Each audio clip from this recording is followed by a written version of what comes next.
समस्त दर्शक बंधु मानक मोर प्रणाम। आंग्ल नववर्ष आपण मान मंगलमय हो। विशेषकर जो मैंने धनुराशि जन्म लाभ कर मोर शुभकामना। आपण मान मंगल हो आसु, आपण मानकर कार्य सिद्ध होपरी अनेक शुभकामना।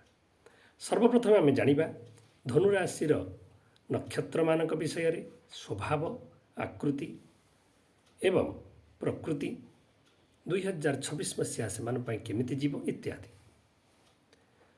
जो व्यक्ति माने मूला, पूर्वाषाढ़ा, उत्तराषाढ़ार प्रथम चरण में जन्म लाभ करिथांती सेमानंकर धनुराशि हुए।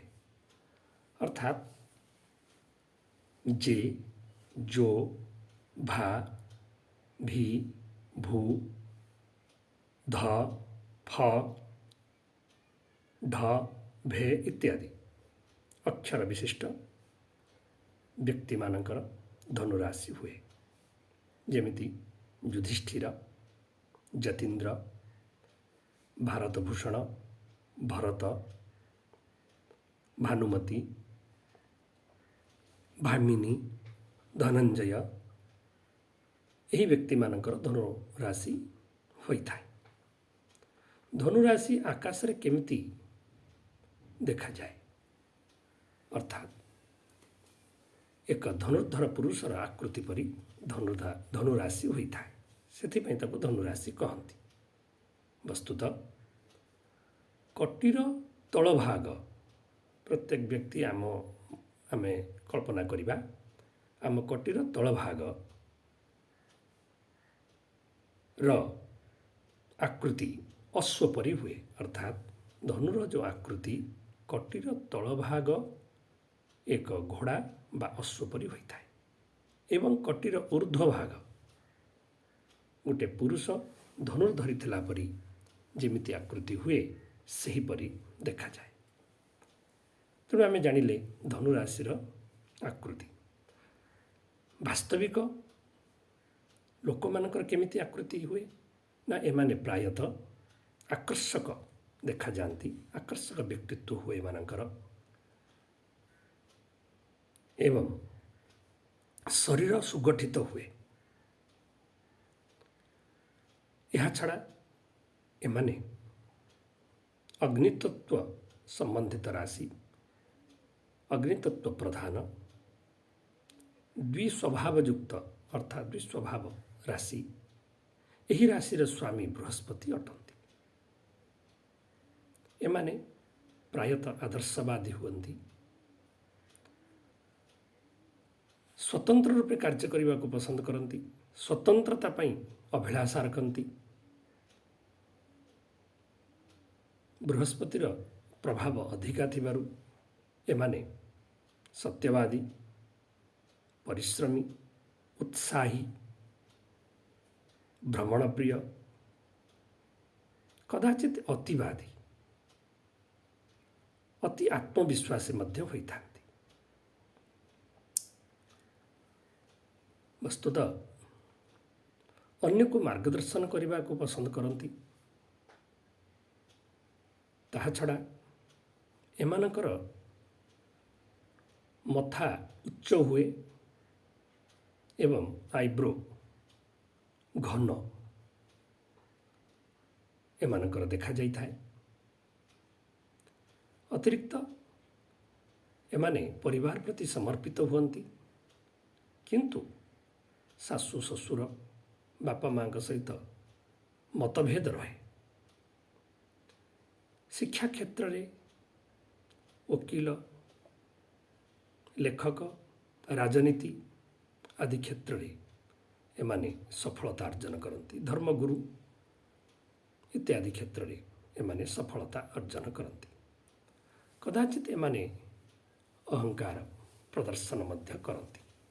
एहीपरि आमे जानिले धनुराशि स्वभाव, आकृति आदि प्रकृति विषय रे। बर्तमान आमे जानिबा 2026 मसीहा से केमिति रहिबो। 2026 मसीहा से मिश्रित रहिबार संभावना, अनेक कार्य सिद्धि देव।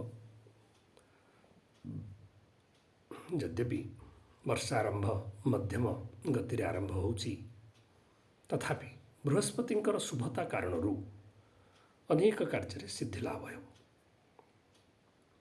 ଆର୍ଥିକ କ୍ଷେତ୍ରରେ ସଫଳତା ଅର୍ଜନ କରିବେ। ଶିକ୍ଷା କ୍ଷେତ୍ର ମଧ୍ୟ ଉଚ୍ଚଶିକ୍ଷା ପାଇଁ ପ୍ରଚେଷ୍ଟିତ ହେବେ। ଯେଉଁମାନେ ଶିକ୍ଷା ପାଇଁ ଯତ୍ନଶୀଳ ଉଚ୍ଚଶିକ୍ଷା ଲାଭ କରିବେ। ବିବାହ ବନ୍ଧନରେ ଯେଉଁମାନେ ବାନ୍ଧି ହେବାକୁ ଚାହୁଁଛନ୍ତି ସେମାନଙ୍କ ପାଇଁ ସଫଳତା, ଶୁଭ ଖବର, ସଫଳତା ଅର୍ଜନ କରିବେ। ବୈବାହିକ ଜୀବନ ମଙ୍ଗଳମୟ ହେବ ଏବଂ ରିଲେସନସିପ୍ରେ ଯେଉଁମାନେ ଅଛନ୍ତି ସେମାନଙ୍କର ରିଲେସନ୍ ଦୃଢ଼ ହେବ, ପରସ୍ପର ପ୍ରତି ବିଶ୍ୱାସ ବଢ଼ିବ ଏବଂ ପଦୋନ୍ନତି ପାଇଁ ଚେଷ୍ଟିତ ଲୋକମାନଙ୍କର ପଦୋନ୍ନତି ଅଛି। ଫେବୃଆରୀ 12 ତାରିଖ ପରେ ଏମାନଙ୍କର ଉନ୍ନତି ହେବ କିଛି ମାତ୍ରାରେ। ମାର୍ଚ୍ଚ ଅପ୍ରିଲ ପର୍ଯ୍ୟନ୍ତ ରହିଛି ମଧ୍ୟମ ଗତି, କିଞ୍ଚିତ ଉନ୍ନତ ବି ଅଛି। ସିଦ୍ଧି ଲାଭ ହେବାର ସମ୍ଭାବନା ଅଛି। ଉଚ୍ଚଶିକ୍ଷା ପ୍ରାପ୍ତିର ଯୋଗ ଅଛି। ଜୁନ୍ ମାସ ପ୍ରଥମ ସପ୍ତାହରୁ ବୃହସ୍ପତିଙ୍କର ପରିବର୍ତ୍ତନ କ୍ଷେତ୍ର ହେବାର ସମ୍ଭାବନା। ତେଣୁ ଏମାନେ ବିବାହ ଆଦି କାର୍ଯ୍ୟରେ ଯେଉଁମାନେ କରିବାକୁ ନିଶ୍ଚିତ କରିଛନ୍ତି ସେମାନେ କରିଦେବାଟା ତା ପୂର୍ବରୁ ଭଲ ଅଟେ। ନହେଲେ ସେମାନଙ୍କର ପୁନଃ ବାଧାପ୍ରାପ୍ତି ହେବାର ସମ୍ଭାବନା ଅଛି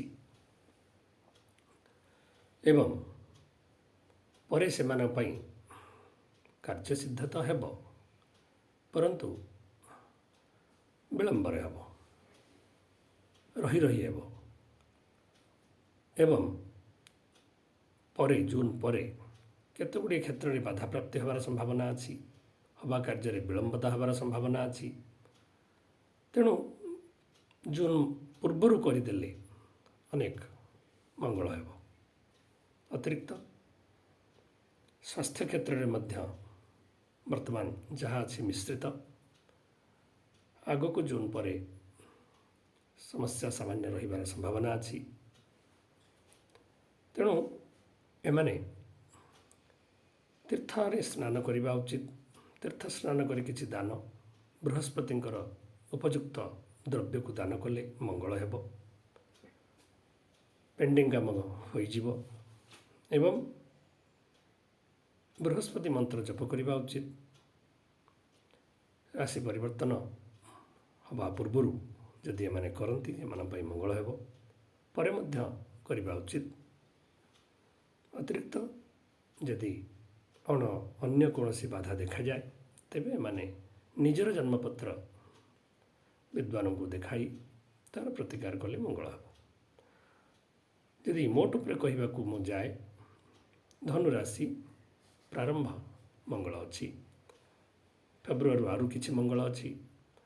ପୁନଃ ବିଦ୍ୟା ବୁଦ୍ଧି କ୍ଷେତ୍ରରେ ଧନ ଆର୍ଥିକ ସ୍ଥିତି ମଜବୁତ ରହିବ, ରିଲେସନସିପ୍ ଦୃଢ଼ ରହିବ ଏବଂ ସଫଳତା ଅର୍ଜନ କରିବେ।